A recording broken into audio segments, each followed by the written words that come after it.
Okay, I'm not gonna sugarcoat it here. Ah, shoot, I did the Tekken meal already.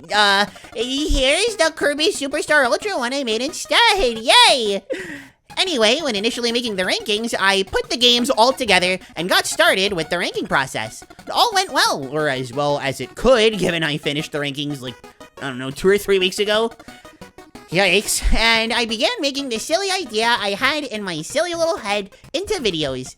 At some point while recording footage, given that I was having a lot more fun with games like Extra Epic Yarn and Mass Attack than I thought I would, now I wanted to double check my rankings. You know, make sure everything held up okay. Turns out, I completely forgot about Kirby's Dream Land 2. Oopsie. Less big of an oopsie. For those who don't know what we're doing here, I am ranking and rambling about every single any % Kirby speedrun every day for the month of August. You can check out the playlist for more on the games we've already ranked. We hit double digits recently, oh my gosh. And if you want to see me play something on cool math games, we just talked Kirby's Dream Course yesterday. How fun! No, I'm not giving you context for cool math games. While you're watching all of those videos, please consider giving them all a like and subscribing to the channel.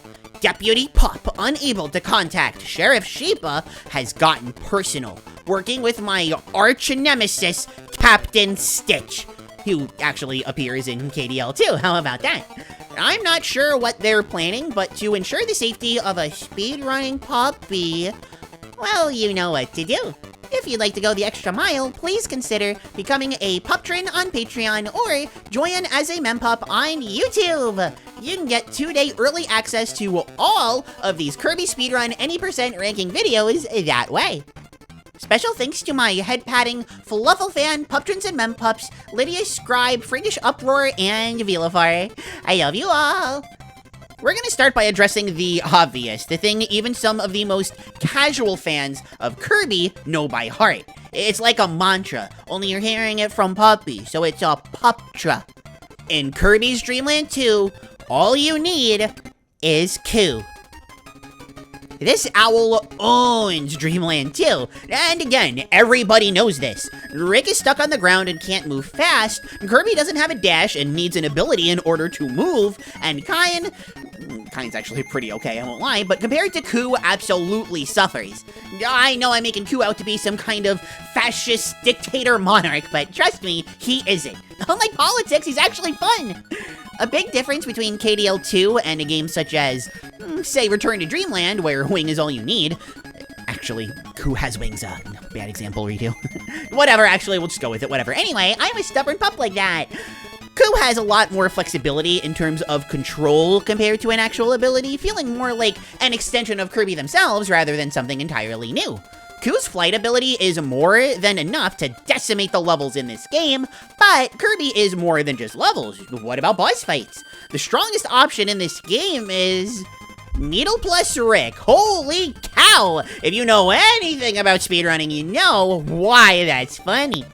But to keep a good pace for going through the levels when you're actually done with those boss fights, you obviously want to keep Ku. Cutter is Ku's strongest ability combination, so it stands to reason you would use it. And yeah, it tears bosses to shreds. The mini bosses too, I guess you gotta clarify that. The pace of a KDL 2 any % speedrun thus goes like this.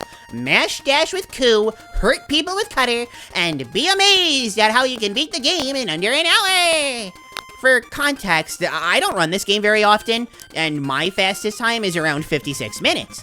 I forget the exact world record, but trust me, it's a lot faster than 56 minutes.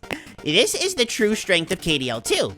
I mean, for me, it's like kind of something else. We'll get into that later. Ooh, I'm a suspenseful puppy. Ooh.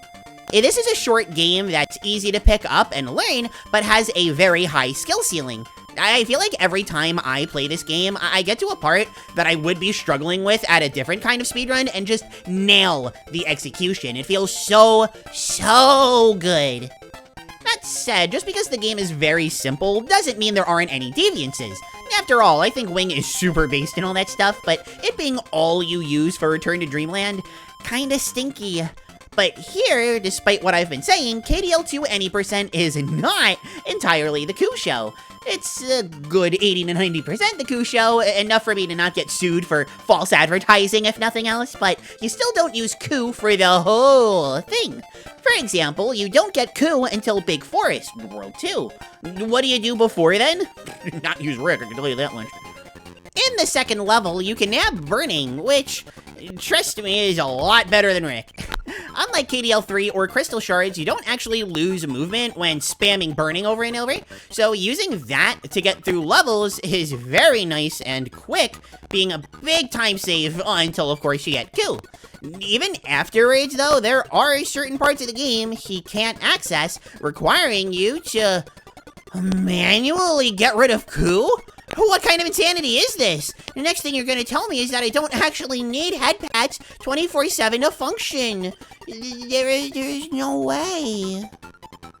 But even if you don't have to get rid of Coup because the game forces you to, there are times where another option is just better. Well, there's a time where Kine is better anyway. In World 4, Iceberg, there's a short section of the game where Coup strengths aren't needed, but Kine's?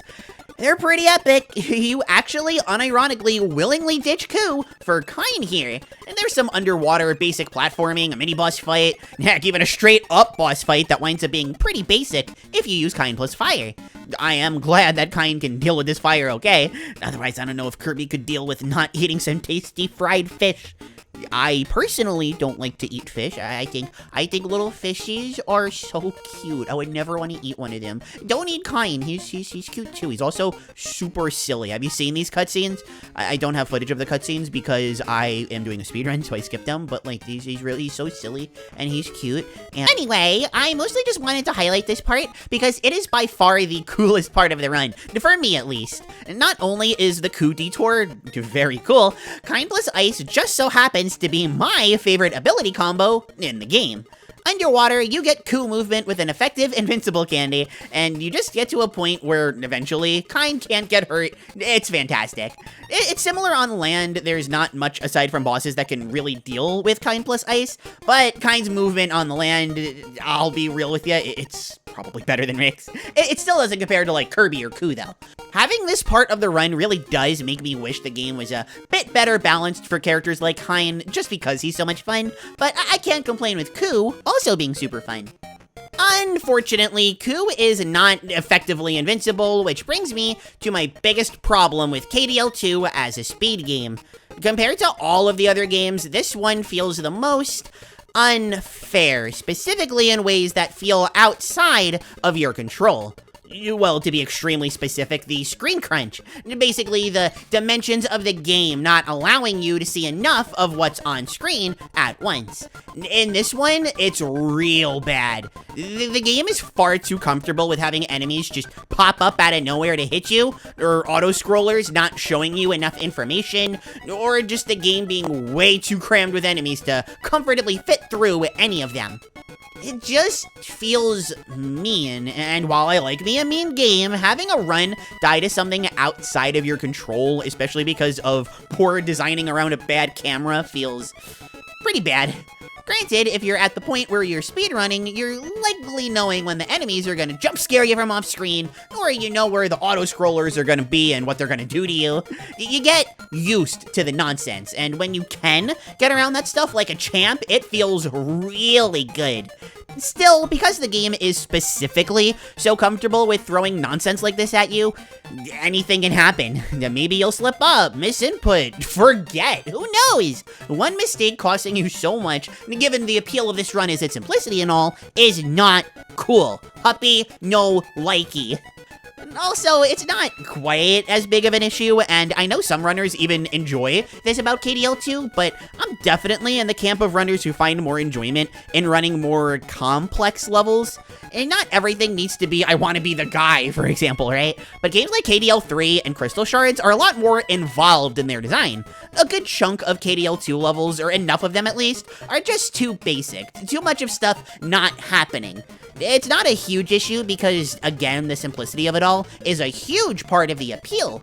But for me, at least, there's simple, then there's KDL2 simple. And then I guess after that, there's Star Ally Simple. It is a step up from that, but I like that category a lot more, so who really cares? And now it's time for Fluffle fans. It's Klaire Fluffle's speedrunning tip of the day. Yay! For Kirby's Dream Land 2, here's a tip that's so simple yet so efficient and convenient that I'm kind of upset it's the only game in the series to have this. So, check it out. When you finish a level, if you hold down the A button, or the jump button if it isn't A since you're diddly-ding, at the goal game, Kirby will jump as soon as they land on this little cloud thing, immediately getting you the fastest thing. This is so nice, and honestly, the goal game of KDL 2 is really convenient for being fast and a great way to get health back if you're running low. You can guarantee a victory, like the highest top of the goal game, if you press down, then up, then A, which is nice, but I find just timing the maximum tomato good enough, not to mention faster. Also, since the footage isn't of the goal game, I'm just reminding you, Kine plus Ice is pretty perfect. If you've seen my game and soundtrack rankings in previous Kirby months, you may be surprised to see KDL 2 rank so, high.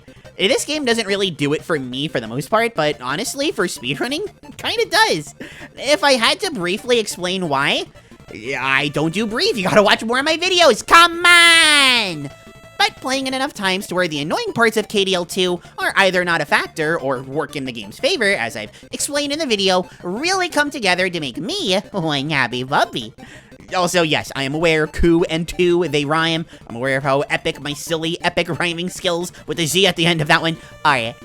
Anyway, I have been Klaire, thank you all so much for watching, and I will see you around because I gotta work on more videos. Bye!